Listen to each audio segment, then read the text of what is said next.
A local police officer who gave his life in the line of duty late last year is now part of a national memorial. Our Kenny Beck is in the studio tonight with the details for us. And Kenny, what have you learned? Lindsay, good evening. For the second year in a row, the Greensboro Police Department has had the name of one of its officers engraved into a monument in Washington, D.C.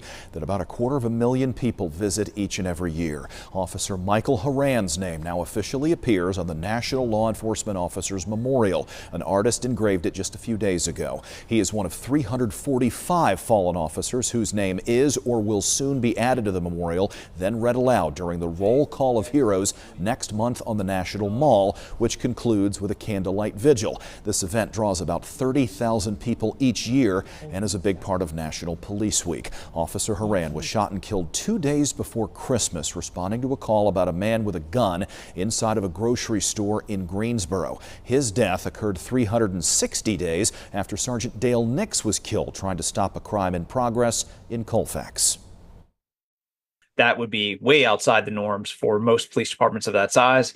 And I'm certain, even though I don't live there, I'm certain that both of those deaths have left that greater size impact in the local community. Because, of course, I retired as a police officer and I know men whose names are on the wall. But, I've always argued that every single officer is something more than a single thread in which they are woven into the community that they are serving. And to pull that thread away is not to leave just a small hole, but to really impact the entire fabric of that community. The names of other fallen members of law enforcement from our state have also been added to the wall. Deputy U.S. Marshal Thomas Weeks, Charlotte-Mecklenburg Officer Joshua Iyer, along with Samuel Peloche and William Elliott from the State Department of Adult Corrections were killed in Charlotte while trying to serve a warrant. The first anniversary of that mass shooting is next week. Devontae.